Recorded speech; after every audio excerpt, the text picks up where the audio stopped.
नमस्कार दोस्तों, आज मैं आपको बैसाख पूर्णिमा व्रत की संपूर्ण कहानी सुनाने जा रही हूँ। प्रेम से बोले विष्णु भगवान की जय हो, भोलेनाथ की जय हो, बैसाख मास की जय हो। द्वापर युग में एक समय की बात है कि यशोदा जी ने श्री कृष्ण जी से कहा, हे कृष्ण, तुम सारे संसार के उत्पन्न करता, पोषक करता, उनके संहार करता हो। आज कोई ऐसा व्रत मुझसे कहो जिसके करने से मृत्युलोक में स्त्रियों को विधवा होने का भय न रहे तथा यह व्रत सभी मनुष्यों की मनोकामनाएं पूर्ण करने वाला हो। भगवान श्री कृष्ण कहने लगे, हे माता, तुमने अति सुंदर प्रश्न किया है। मैं तुमसे ऐसे ही व्रत को सविस्तार कहता हूँ। सौभाग्य की प्राप्ति के लिए स्त्रियों को 32 पूर्णिमा का व्रत करना चाहिए। इस व्रत को करने से स्त्रियों को सौभाग्य संपत्ति मिलती है। यह व्रत अचल सौभाग्य को देने वाला एवं भगवान शिव जी के प्रति मनुष्य मात्र की भक्ति को बढ़ाने वाला है।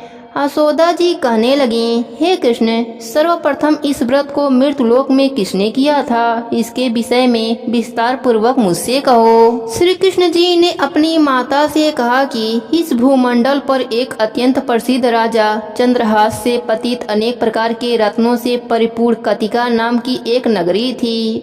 वहाँ पर धनेश्वर नाम का एक ब्राह्मण रहता था। उसकी स्त्री अति सुशील रूपवती थी। दोनों ही उस नगरी में बड़े प्रेम के साथ रहते थे। घर में धन्य धन आदि की कमी न थी। उनको एक बड़ा दुख था कि उनके कोई भी संतान न थे। इस दुख से वह अत्यंत दुखी रहते थे। एक समय एक बड़ा तपस्वी योगी उस नगरी में आया। वह योगी उस ब्राह्मण के घर को छोड़कर अन्य सब घरों से भिक्षा लाकर भोजन किया करता था। रूपवती से वह भिक्षा नहीं लिया करता था। उस योगी ने एक दिन रूपवती से भिक्षा न लेकर किसी अन्य घर से भिक्षा लेकर गंगा किनारे जाकर भिक्षान को प्रेम पूर्वक खा रहा था कि धनेश्वर ने योगी का यह सब कार्य किसी प्रकार से देखा। अपने भिक्षा के अनादर से दुखी होकर धनेश्वर योगी से बोला, महात्मा जी, आप सब घरों से भिक्षा लेते हैं परंतु मेरे घर की भिक्षा कभी नहीं लेते, इसका क्या कारण है? योगी ने कहा कि निसंतान के घर की भीख पतितों के अन्न के तुल्य होता है और जो पतितों का अन्न खाता है वह भी पतित हो जाता है। चूँकि तुम निसंतान हो अतः पतित हो जाने के भय से मैं तुम्हारे घर का भिक्षा नहीं लेता हूँ। धनेश्वर यह बात सुनकर अपने मन में बहुत दुखी हुआ और हाथ जोड़कर योगी के पैरों पर गिर पड़ा तथा दुखी भाव से कहने लगा, हे महाराज, यदि ऐसा है तो आप मुझे पुत्र प्राप्ति का उपाय बताइए। आप सर्वज्ञ हैं, मुझ पर यह अवश्य कृपा कीजिए। धन की मेरे घर में कोई भी कमी नहीं, परंतु मैं पुत्र न होने के कारण अत्यंत दुखी रहता हूँ। आप मेरे इस दुख का हरण करें, आप सामर्थ्यवान हैं। यह सुनकर योगी कहने लगा, हे ब्राह्मण, तुम चंडी की आराधना करो। ब्राह्मण घर आकर उसने अपने पत्नी से सब वृतांत कहा और तप करने के लिए वन में चला गया।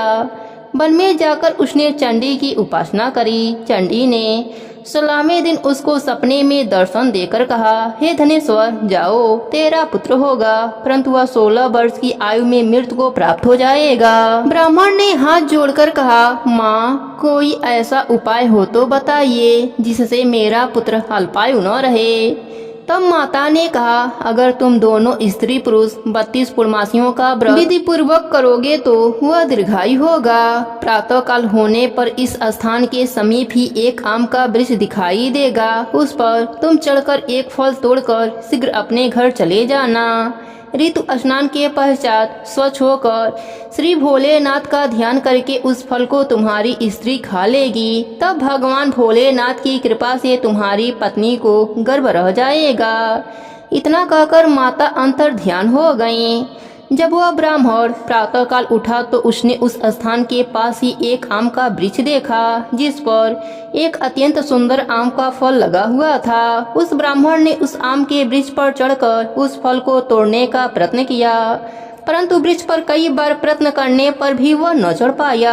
तब उस ब्राह्मण को बहुत चिंता हुई और विघ्न विनायक श्री गणेश जी की वंदना करने लगा। हे दयानिधे, अपने भक्तों के विघ्नों का नाश करके उनके मंगल कार्य को करने वाले, दुष्टों का नाश करने वाले, रिद्धि सिद्धि को देने वाले, आप मुझ पर कृपा करें। मुझे इतना बल दें कि मैं अपने मनोरथ को पूर्ण कर सकूं।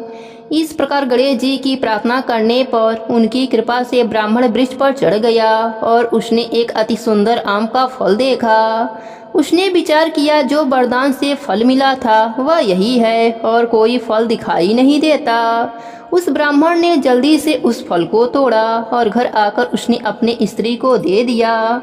उसकी स्त्री ने अपने पति के कहे अनुसार उस फल को खा लिया और वह गर्भवती हो गई। देवी जी की असीम कृपा से उसे एक अत्यंत सुंदर पुत्र की उत्पत्ति हुई, जिसका नाम उन्होंने देवी दास रखा। माता पिता के हर्ष और शोक के साथ वह बालक शुक्ल पक्ष की चंद्रमा की भांति अपने पिता के घर में बढ़ने लगा। भवानी की कृपा से वह बालक बहुत ही सुंदर, सुशील और विद्या पढ़ने में बहुत ही निपुण हो गया। दुर्गा जी की आज्ञा अनुसार उसकी माता ने 32 पूर्णिमा का व्रत करना आरंभ कर दिया था, जिससे उसका पुत्र बड़ी आयु वाला हो जाए। 16वां वर्ष लगते ही देवी दास के माता पिता को बड़ी चिंता हो गई, कहीं उसके पुत्र की इस वर्ष मृत्यु न हो जाए। इसलिए उन्होंने अपने मन में विचार किया कि यदि यह दुर्घटना उनके सामने हो गई तो वह कैसे सहन कर सकेंगे। तब उन्होंने देवी दास के मामा को बुलाकर कहा कि देवी दास 1 वर्ष तक काशी में जाकर विद्या अध्ययन करेगा और उसको अकेला कभी मत छोड़ना और 1 वर्ष के बाद उसको घर लाना। ब्राह्मण और उसकी पत्नी ने अपने पुत्र की मंगल कामना के लिए दुर्गा माता की आराधना और पूर्णिमा का व्रत करना आरंभ कर दिया था। इधर मामा और भांजा रात्रि बिताने के लिए एक गांव में ठहरे। उस दिन उस गांव में एक ब्राह्मण की अत्यंत सुंदरी गुणवती कन्या का विवाह होने वाला था। संयोगवश होने वाला दूल्हा कान्हा था। यह बात वर के पिता ने छिपा कर रखी थी। उसने जब देवी दास को देखा तो सोचा, इसी से कन्या का लग्न करा देता हूँ और विदाई अपने बेटे के साथ करा दूंगा। वह इस बात को लड़के के मामा से बोला। वह तैयार हो गए। देवी दास का विवाह संपन्न हो गया। विवाह कार्य समाप्त होने के बाद भोजन करने वर और वधू बैठे। देवी दास उस कन्या के बारे में सोचकर रोने लगा। कन्या ने रोने का कारण पूछा तो देवी दास ने सारा वृतांत सुना डाला। इस पर कन्या ने कहा, हमारी शादी अग्नि के सामने हुई है। हम आपको ही अपना पति मानते हैं। मैं आपकी ही पत्नी रहूंगी, किसी अन्य की कदापि नहीं। तब देवी दास ने कहा, ऐसा मत कहिए, क्योंकि मेरी आयु बहुत थोड़ी है। मेरे मरने के बाद आपकी क्या गति होगी। परंतु कन्या ढीठ विचारों वाली थी। वह बोली, जो आपकी गति होगी वह मेरी भी गति होगी। हे स्वामी, आप रोना बंद कीजिए और भोजन ग्रहण कर लीजिए। देवी दास जब जाने लगा तो 3 नगों वाली अंगूठी अपने पत्नी को दिया और बोला, हे प्रिय, मैं काशी जा रहा हूँ। और वह काशी चला गया। जब विदाई का वक्त आया तो कन्या ने अपने पिताजी को सारी बातें बताई। लड़की के पिता ने सब बारातियों को बुलाकर लड़के के पिता को अपमानित करके विदा कर दिया। वह सब आजे बाजे के साथ चले गए।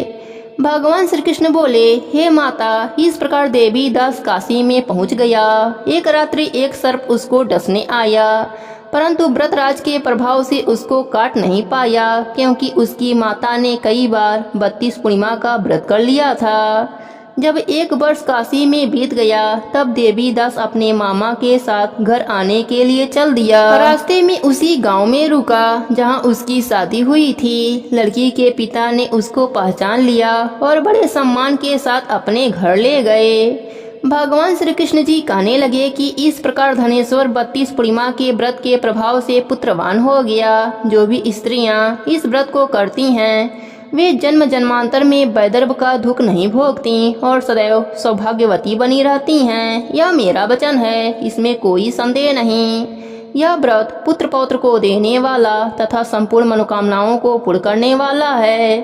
32 पूर्णमासियों के व्रत करने से व्रती की सब प्रकार की इच्छा भगवान शिव जी की कृपा से पूरी हो जाती है। हे भोलेनाथ, जैसे आपने धनेश्वर को पुत्र शोक होने नहीं दिया, वैसे ही अपने सभी भक्तों पर अपनी कृपा बनाए रखना। कहानी अधूरी हो तो पूरी करना, पूरी हो तो मान रखना, सबके व्रत को पूर्ण करना। प्रेम से बोलिए भोलेनाथ की जय हो, वैशाख मास की जय हो। तीन समय की बात है, एक गांव में एक गरीब लकड़ीहारा अपने पत्नी के साथ रहता था, जो लकड़ी की मौली बेचकर अपना पेट भरते थे।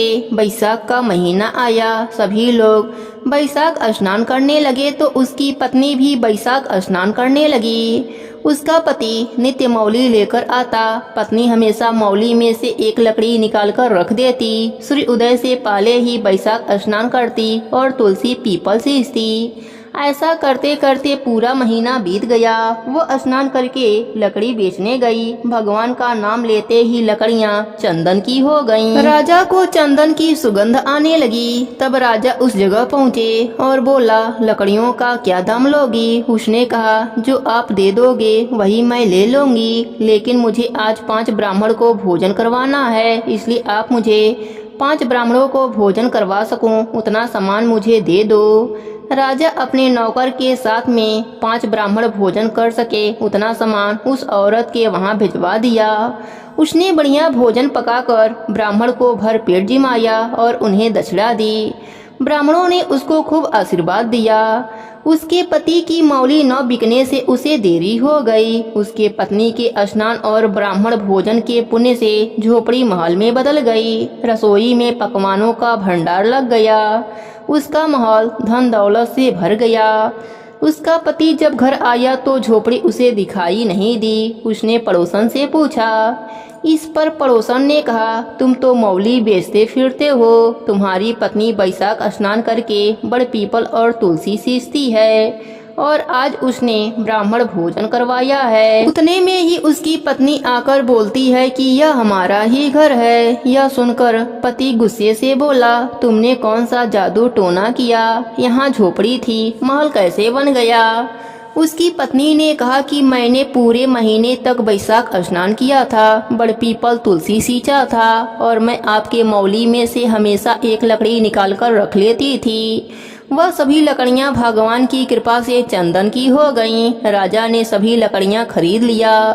तब मैंने राजा से ब्राह्मण भोजन करवा सकूं उतना सामान मांगा। फिर मैंने भोजन पकाकर ब्राह्मणों को भोजन करवाया और दक्षिणा दी। इन सब पुण्यों से यह सब फल मुझे मिला। इसके बाद पति पत्नी खुशी खुशी हवेली में जाकर भोजन किए और फिर बैठकर मधुसूदन भगवान का भजन कीर्तन करने लगे। हे मधुसूदन भगवान, जैसी कृपा आपने लकड़ीहारों पर करी वैसी ही कृपा आप अपने सभी भक्तों पर करना। सबके नित्य नियम और व्रत को पूर्ण करना। कहानी अधूरी हो तो पूरी करना, पूरी हो तो मान रखना। प्रेम से बोली मधुसूदन भगवान की जय हो, वैशाख मास की जय हो। अब सुनती हैं सत्यनारायण भगवान की व्रत कथा। प्रेम से बोली सत्यनारायण भगवान की जय हो। श्री व्यास जी ने कहा, एक समय नैमी सारण तीर्थ में शैनक आदि सभी ऋषियों तथा मुनियों ने पुराण शास्त्र के वेत्ता श्री सूत जी महाराज जी से पूछा। ऋषियों ने कहा, महामुने, किस व्रत अथवा तपस्या से मनोवांछित फल प्राप्त होता है, उसे हम सब सुनना चाहते हैं, आप कहें। श्री सूत जी बोले, इसी प्रकार देवर्षि नारद जी के द्वारा भी पूछे जाने पर भगवान कमलापति ने उनसे जैसा कहा था उसे कह रहा हूँ, आप लोग सावधान होकर सुने। एक समय योगी नारद जी लोगों के कल्याण की कामना से विविध लोकों में भ्रमण करते हुए मृत्यु लोक में आए और यहाँ उन्होंने अपने कर्म फल के अनुसार नाना योनियों में उत्पन्न सभी प्राणियों को अनेक प्रकार के क्लेश दुख भोगते हुए देखा तथा किस उपाय से इनके दुखों का सुनिश्चित रूप से नाश हो सकता है, ऐसा मन में विचार करके वे विष्णु लोक को गए। वहाँ 4 भुजाओं वाले शंख चक्र गदा पद तथा बनमाला से विभूषित शुक्लवर्ण भगवान नारायण का दर्शन कर उन देवाधिदेव की स्तुति करने लगे। नारद जी बोले, हे बाड़ी और मन से परे स्वरूप वाले भक्तों की पीड़ा नष्ट करने वाले परमात्मा, आपको नमस्कार है। श्री विष्णु जी ने नारद जी से कहा, महाभाग, आप किस प्रयोजन से यहाँ आए हैं? आपके मन में क्या है? कहिए, वह सब कुछ मैं आपको बताऊंगा। नारद जी बोले, हे प्रभु, मृतलोक में अनेक पाप कर्मों के द्वारा विभिन्न योनियों में उत्पन्न सभी लोग बहुत प्रकार के कलेशों से दुखी हो रहे हैं। हे नाथ, किस लघु उपाय से उनके कष्टों का निवारण हो सकेगा? यदि आपकी मेरे ऊपर कृपा हो तो वह सब मैं सुनना चाहता हूँ, उसे बताइए। भगवान ने कहा, हे वश्य, संसार के ऊपर अनुग्रह करने की इच्छा से आपने बहुत अच्छी बात पूछी है।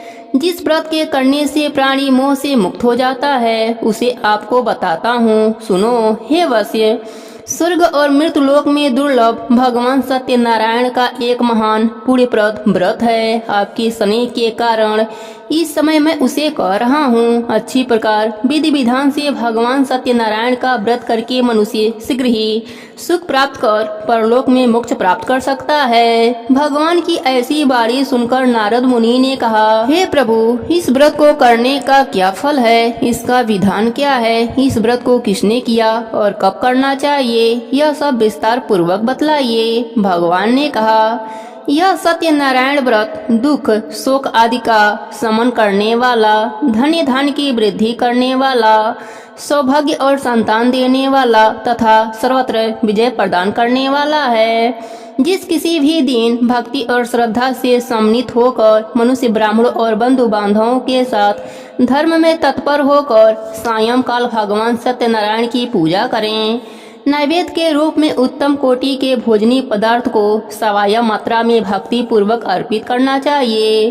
केले का फल, घी, दूध, गेहूं का चूड़ अथवा गेहूं के चूड़ के अभाव में साठी, चावल का चूड़, शक्कर या गुड़, यह सब भक्ष्य सामग्री सवाया मात्रा में एकत्र कर निवेदित करनी चाहिए। बंधु बांधवों के साथ श्री सत्यनारायण भगवान की कथा सुनकर ब्राह्मणों को दक्षिणा देनी चाहिए। तदंतर बंधु बांधवों के साथ ब्राह्मणों को भोजन कराना चाहिए। भक्ति पूर्वक प्रसाद ग्रहण करके नित्य कीद आदि का आयोजन करना चाहिए। तदंतर भगवान सत्यनारायण का स्मरण करते हुए अपने घर जाना चाहिए। ऐसा करने से मनुष्यों की अभिलाषा अवश्य पूरी होती है। विशेष रूप से कलयुग में पृथ्वी लोक में यह सबसे छोटा सा उपाय है। प्रेम से बोले सत्यनारायण भगवान की जय हो। दूसरे अध्याय की कथा के अनुसार श्री सूत जी बोले, हे देवजो, मैं पुनः पूर्व काल में जिसने इस सत्यनारायण व्रत को किया था उसे भली भांति विस्तार पूर्वक कहूँगा।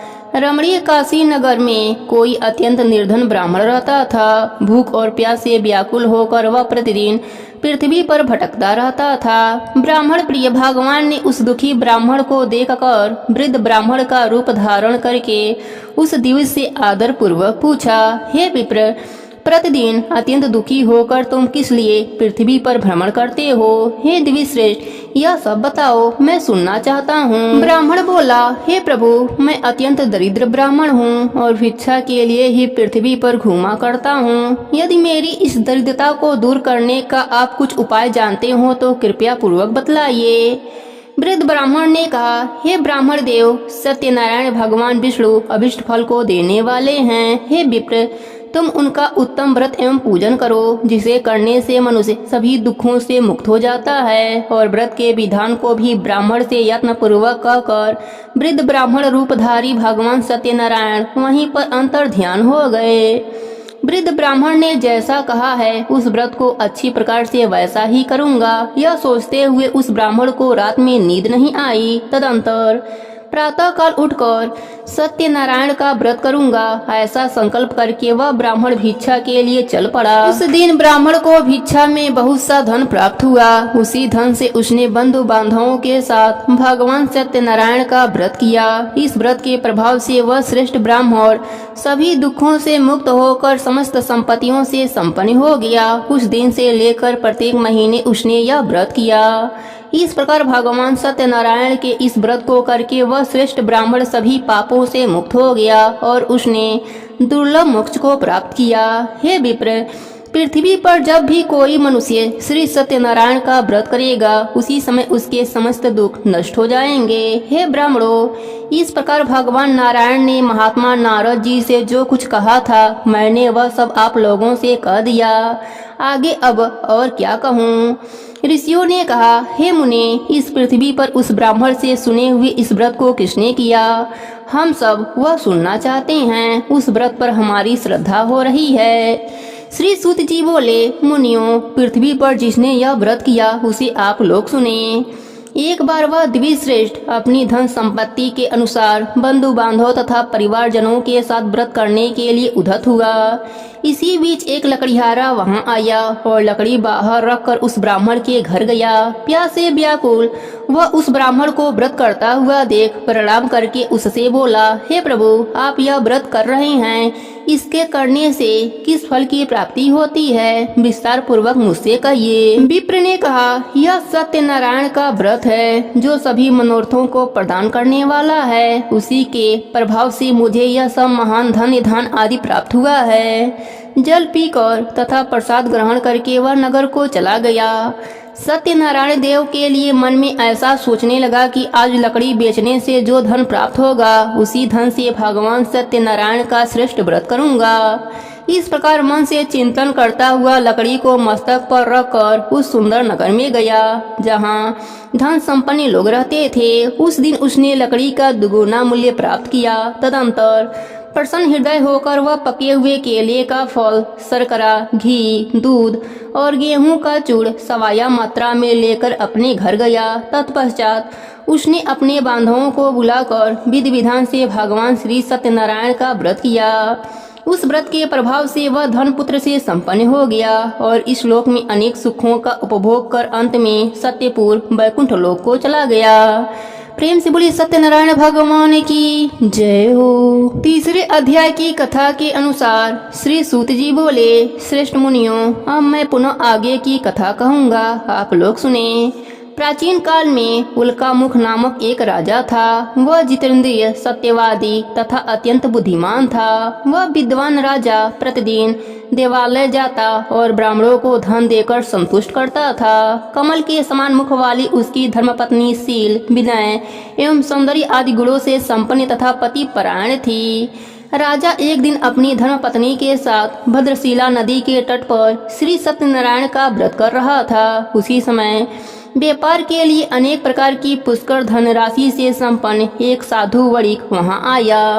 भद्रशिला नदी के तट पर नाव को स्थापित कर वह राजा के समीप गया और राजा को उस व्रत में दीक्षित देखकर विनय पूर्वक पूछने लगा। साधु ने कहा, राजन, आप भक्ति युक्त चित्त से यह क्या कर रहे हैं? कृपया वह सब बतलाइए, इस समय मैं सुनना चाहता हूँ। राजा बोले, हे साधु, पुत्र आदि की प्राप्ति की कामना से अपने बंधु बांधवों के साथ मैं अतुल तेज संपन्न भगवान विष्णु का व्रत एवं पूजन कर रहा हूँ।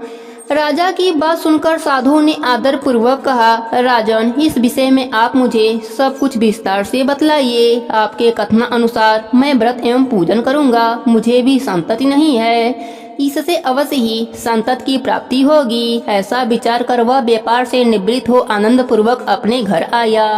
उसने अपनी भार्या से संतति प्रदान करने वाले इस सत्यव्रत को विस्तार पूर्वक बतलाया तथा जब मुझे संतत की प्राप्ति होगी तब मैं इस व्रत को करूंगा। इस प्रकार उस साधु ने अपनी भार्या लीलावती से कहा।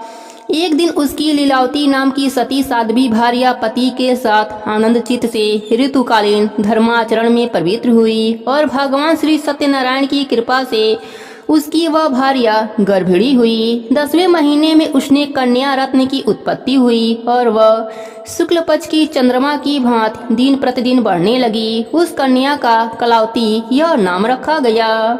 इसके बाद एक दिन लीलावती ने अपने स्वामी से मधुर बाणी में कहा, आप पूर्व में संकल्पित श्री सत्यनारायण के व्रत को क्यों नहीं कर रहे हैं? साधु बोला, प्रिय, इसके विवाह के समय व्रत करूंगा। इस प्रकार अपनी पत्नी को भली भांत आसक्त कर वह व्यापार करने के लिए नगर की ओर चला गया।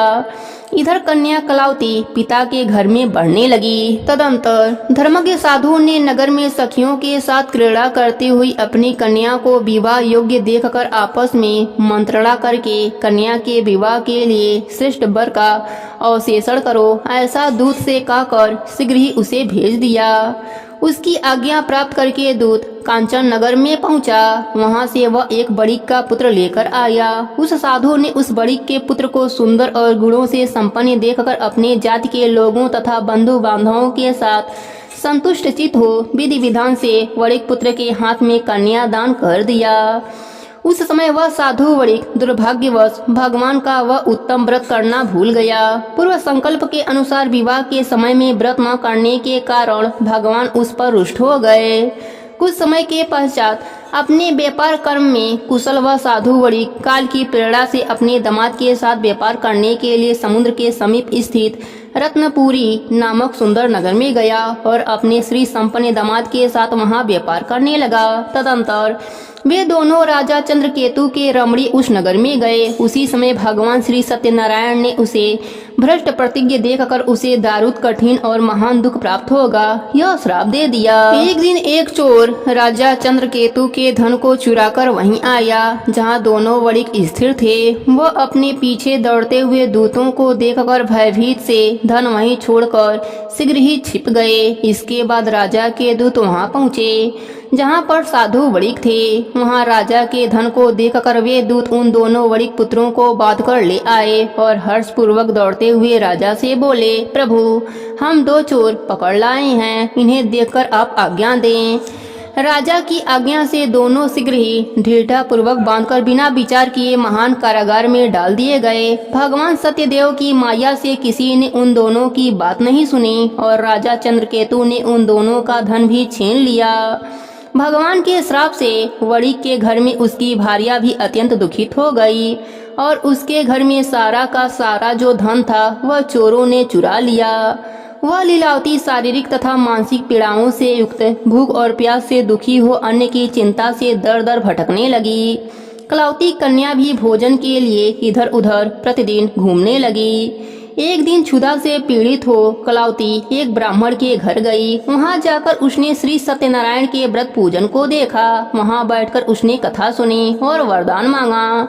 तदंतर प्रसाद ग्रहण करके वह कुछ रात होने पर घर गई। माता लीलावती ने कलावती कन्या से प्रेम पूर्वक पूछा, पुत्री रात में तू कहाँ रुकी थी, तुम्हारे मन में क्या है? कलावती कन्या ने तुरंत माता से कहा, माँ मैंने एक ब्राह्मण के घर में मनोरथ प्रदान करने वाला व्रत देखा है। कन्या की उस बात को सुनकर वह वड़िक की भार्या व्रत करने को उद्धत हुई और प्रसन्न मन से उस साध्वी ने बंधु बांधवों के साथ भगवान श्री सत्यनारायण का व्रत किया तथा इस प्रकार प्रार्थना करी, भगवान आप हमारे पति एवं जमाता के अपराधों को क्षमा करें, वे दोनों अपने घर शीघ्र आ जावें। इस व्रत से भगवान सत्यनारायण पुनः संतुष्ट हो गए तथा उन्होंने नृपश्रेष्ठ चंद्रकेतु को सपना दिखाया और सपने में कहा, नृपश्रेष्ठ प्रातः काल दोनों वड़िक पुत्रों को छोड़ दो और वह सारा धन भी दे दो जो तुमने उनसे इस समय ले लिया है, अन्यथा राज्य धन एवं पुत्र सहित तुम्हारा सर्वनाश कर दूंगा।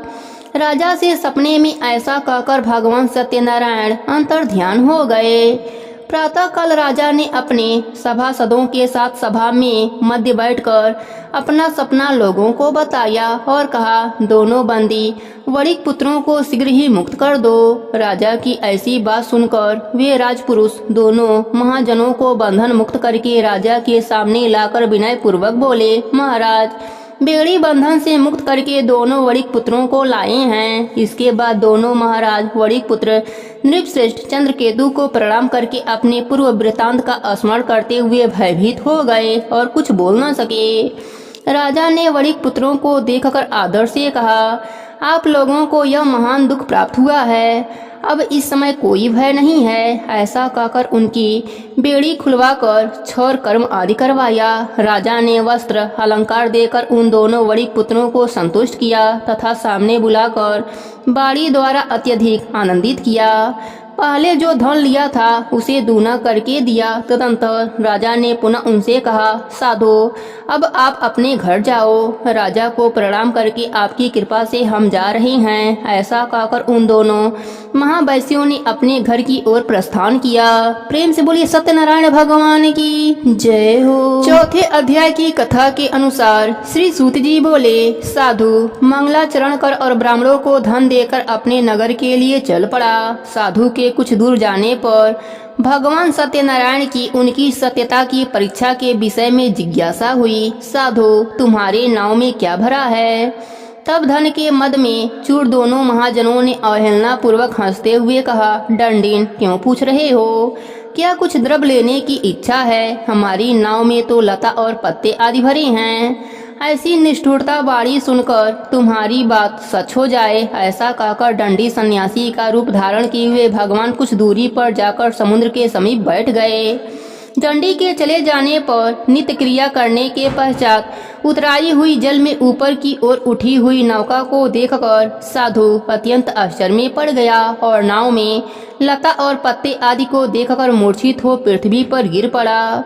सचेत होने पर वड़ी पुत्र चिंतित हो गया। तब उसके दामाद ने इस प्रकार कहा, आप शोक क्यों करते हैं? दंडी ने श्राप दिया है। इस स्थिति में वे ही चाहें तो सब कुछ पहले जैसा हो सकता है, इसमें संशय नहीं। अतः उन्हीं की शरण में हमें चलना चाहिए, वहीं मन की इच्छा पूरी होगी। दामाद की बात सुनकर साधु उनके पास गया। वहां दंडी को देखकर उसने भक्ति पूर्वक उन्हें प्रणाम किया तथा आदर पूर्वक कहने लगा, आपके सम्मुख मैंने जो कुछ कहा है असत्य भाषण रूप अपराध किया है, आप मेरे उस अपराध को क्षमा करें। ऐसा कहकर बारंबार प्रणाम करके वह महान शोक से आतुर हो गया। दंडी ने उसे रोता हुआ देखकर कहा, हे मूर्ख रो मत, मेरी बात सुनो। मेरी पूजा से उदासीन होने के कारण तथा मेरी आज्ञा से ही तुमने बार बार दुख प्राप्त किया है। भगवान की ऐसी बाणी सुनकर वह उनकी स्तुति करने लगा। साधु ने कहा, हे प्रभु यह आश्चर्य की बात है कि आपकी माया से मोहित होने के कारण ब्रह्मा आदि देवता भी आपके गुणों और रूप को यथावत रूप से नहीं जान पाते। फिर मैं मूर्ख आपकी माया से मोहित होने के कारण कैसे जान सकता हूँ? आप प्रसन्न हो, मैं अपनी धन संपत्ति के अनुसार आपकी पूजा करूँगा। मैं आपकी शरण में आया हूँ। मेरा जो नौका में स्थित पुराना धन था उसकी तथा मेरी रक्षा करें। वड़ी की भक्ति युक्त वाणी को सुनकर भगवान जनार्दन संतुष्ट हो गए।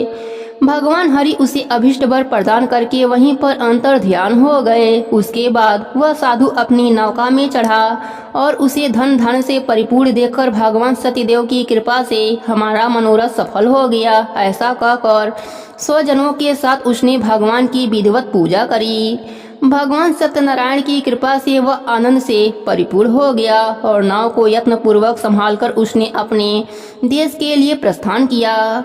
साधु ने अपने दामाद से कहा, वह देखो मेरी रत्नपुरी नगरी दिखाई दे रही है। इसके बाद उसने अपने धन के रक्षक दूत को अपने आगमन का समाचार देने के लिए अपने नगरी में भेजा। उस दूत ने नगर में जाकर साधु की भार्या को देख हाथ जोड़कर प्रणाम किया तथा उसके लिए अभिष्ट बातें कही। सेठ जी अपने दामाद तथा बंधु वर्गों के साथ बहुत सारे धन धन से संपन्न होकर नगर के निकट पधारे हैं। दूत के मुख से यह बात सुनकर वह महान आनंद से विवल हो गई और उस साध्वी ने श्री सत्यनारायण की पूजा करके अपने पुत्री से कहा, मैं साधु के दर्शन के लिए जा रही हूँ, तुम शीघ्र आ जाना। माता का ऐसा वचन सुनकर व्रत को समाप्त करके प्रसाद का परित्याग कर वह कलावती भी अपने पति का दर्शन करने के लिए चल पड़ी। इससे भगवान सत्यनारायण रुष्ट हो गए और उन्होंने उसके पति को तथा नौका को धन के साथ हरण करके जल में डुबो दिया। इसके बाद कलावती कन्या अपने पति को न देख महान शोक से रुदन करती हुई पृथ्वी पर गिर पड़ी। नाव का अदर्शन तथा कन्या को अत्यंत दुखी देख भयभीत मन से साधु वणिक ने सोचा, यह क्या आश्चर्य हो गया। नाव का संचालन करने वाले भी सभी चिंतित हो गए। तदंतर वह लीलावती भी कन्या को देखकर विह्वल हो गई और अत्यंत शोक से विलाप करती हुई अपने पति से इस प्रकार बोली, अभी अभी नौका के साथ वह दामाद कैसे अलिच्छित हो गया। न जाने किस देवता की उपेक्षा से वह नौका हरण कर लिया गया अथवा श्री सत्यनारायण का महात्म्य कौन जान सकता है। ऐसा कहकर वह स्वजनों के साथ विलाप करने लगी और कलावती कन्या को गोद में लेकर रोने लगी। कलावती कन्या भी अपने पति के नष्ट हो जाने पर दुखी हो गई और पति की पादुका लेकर उनका अनुगमन करने के लिए उसने मन में निश्चय किया। कन्या के इस प्रकार के आचरण को देख भार्या सहित वह धर्मज्ञ साधु बड़ी अत्यंत शोक संतप्त हो गया और सोचने लगा, या तो भगवान सत्यनारायण ने यह दामाद के साथ धन धान से भरी इस नौका का अपहरण किया है, अथवा हम सभी भगवान सत्यदेव की माया से मोहित हो गए हैं। अपने धन शक्ति के अनुसार मैं भगवान सत्यनारायण की पूजा करूंगा। सभी को बुलाकर इस प्रकार कहकर उसने अपने मन की इच्छा प्रकट करी और बारंबार भगवान सत्यदेव को प्रणाम किया।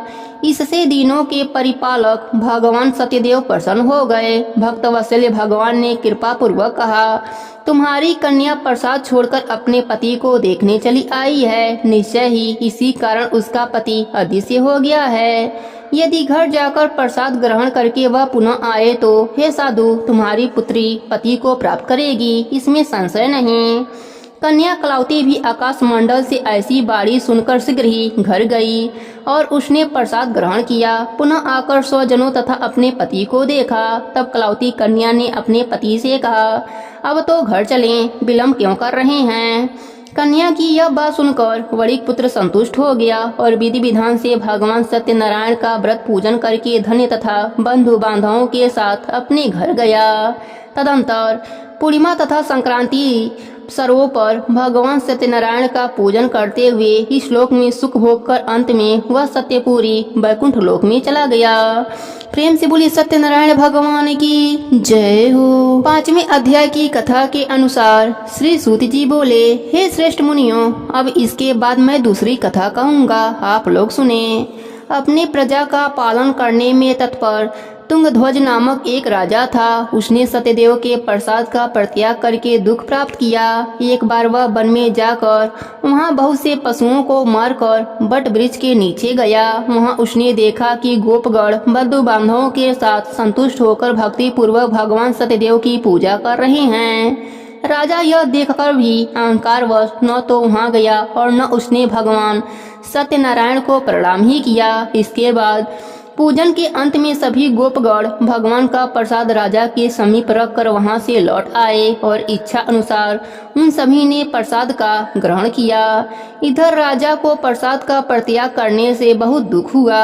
उसका संपूर्ण धन धान एवं सभी 100 पुत्र नष्ट हो गए। राजा ने मन में यह निश्चय किया कि अवश्य ही भगवान सत्यनारायण ने हमारा नाश कर दिया है, इसलिए मुझे वहीं जाना चाहिए जहाँ श्री सत्यनारायण का पूजन हो रहा था। ऐसा मन में निश्चय करके वह राजा गोपगणों के समीप गया और उसने गोपगणों के साथ भक्ति श्रद्धा से युक्त होकर विधि पूर्वक भगवान सत्यदेव की पूजा की। भगवान सत्यदेव की कृपा से वह पुनः धन और पुत्रों से संपन्न हो गया तथा इस लोक में सभी सुखों का उपभोग कर अंत में सत्यपुर वैकुंठ लोक को प्राप्त हुआ। श्री सूत जी कहते हैं, जो व्यक्ति इस परम दुर्लभ श्री सत्यनारायण के व्रत को करता है और पुण्यमयी तथा फल प्रदायिनी भगवान की कथा को भक्ति युक्त होकर सुनता है, उसे भगवान सत्यनारायण की कृपा से धन्य धन आदि की प्राप्ति होती है। दरिद्र धनवान हो जाता है, बंधन में पड़ा हुआ बंधन से मुक्त हो जाता है, डरा हुआ व्यक्ति भय से मुक्त हो जाता है। यह सत्य बात है, इसमें संशय नहीं। इस लोक में वह सभी इच्छित फलों का भोग कर अंत में सत्यपुरी वैकुंठ लोक को जाता है।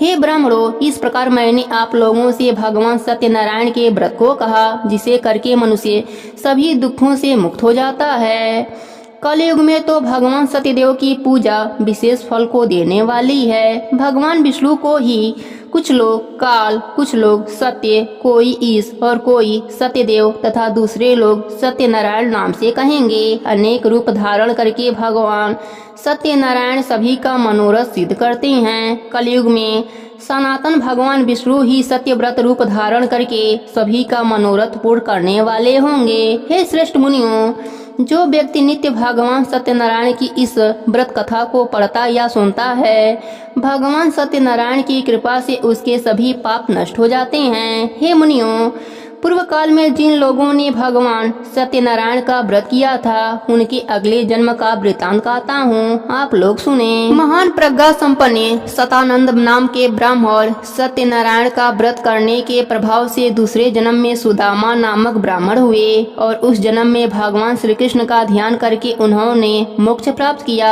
लकड़ीहारा बिल्व गुहों का राजा हुआ और अगले जन्म में उसने भगवान श्री राम की सेवा करके मोक्ष प्राप्त करी।